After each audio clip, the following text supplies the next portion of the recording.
చంద్రబాబు పెద్దారెడ్డి మధ్య సెటిల్మెంట్. మళ్లీ పుంగనూరు జూలు విదుల్చుతున్న పెద్దిరెడ్డి వార్నింగ్ కు మూసుకు కూర్చున్న కూటమి నేతలు. పెద్దారెడ్డి ప్రజా దర్బార్ కార్యక్రమానికి కదిలి వచ్చిన అన్ని శాఖల అధికారులు. పుంగనూరు పుడింగి అంతు చూస్తామన్న చంద్రబాబు ప్రగల్భాలు ఏమాయే? కూటమి ప్రభుత్వం వచ్చినా సరే పుంగనూరు పెద్దిరెడ్డి ఇంకా వ్యవస్థలను శాసిస్తున్నారని ఎన్నో మార్లు సాక్ష్యాలతో సహా చెప్పింది బీసీవై పార్టీ. కానీ అదొక్కటే కాదు, కేవలం ప్రభుత్వ వ్యవస్థలపైనే కాదు, కూటమి నేతలను శాసిస్తున్నారు పెద్దిరెడ్డి.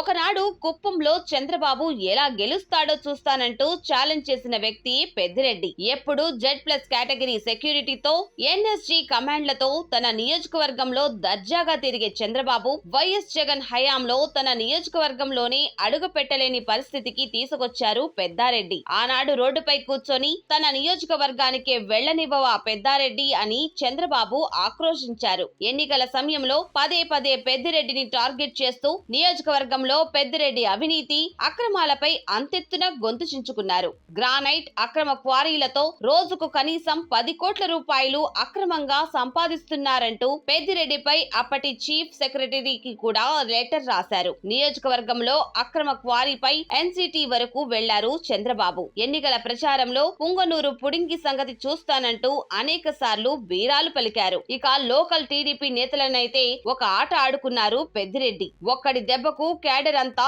చెల్లా చెదురు కావాల్సి వచ్చింది. ఒక్క పుంగనూరు అనే కాదు, ఒక్క కుప్పం అనే కాదు, మొత్తం రాయలసీమను గుప్పిట్లో పెట్టుకుని ఆడించారు పెద్దిరెడ్డి. ఇప్పుడు ప్రభుత్వం మారింది, కూటమి వచ్చింది. ఇక పెద్దిరెడ్డి పుడింగి పని అయిపోయినట్టేనని అంతా భావించారు. నిజానికి ప్రభుత్వం వచ్చిన మొదట్లో పెద్దిరెడ్డిని నియోజకవర్గం దరిదాపుల్లోకి కూడా రానియలేదు. అటు ప్రజలు కూడా పెద్దిరెడ్డి, మిథున్ రెడ్డి వెనుక నిలబడలేదు. అధికారం ఉన్న 5 ఏళ్లలో పెద్దిరెడ్డి ఫ్యామిలీ దుర్మార్గాలు, ఆగడాలను ప్రజలు మర్చిపోలేదు. కానీ ఉన్నట్టుండి పెద్దిరెడ్డి జూలు విదిల్చారు. ఒకనాడు పెద్దిరెడ్డిని నియోజకవర్గంలోనే అడుగు పెట్టనివ్వని కూటమి నేతలు ఇప్పుడు సైలెంట్ అయ్యారు. ఏమైంది ఈ గ్యాప్ లో? టీడీపీకి చెందిన ఒక మంత్రి, ఒక ఎమ్మెల్సీ పెద్దిరెడ్డికి ఫుల్ సపోర్ట్ ఇస్తున్నారు. నియోజకవర్గంలో మళ్లీ పెద్దిరెడ్డి పెట్టరేగిపోతున్న విషయాన్ని చంద్రబాబు దాకా చేరకుండా సైంధవుడిలా ఆ ఇద్దరు టీడీపీ నేతలు అడ్డుపడుతున్నారు. చిన్న సందు దొరికిందో లేదో కూటమి నేతలకే వార్నింగ్ ఇచ్చే స్థాయికి వెళ్లిపోయారు పెద్దిరెడ్డి.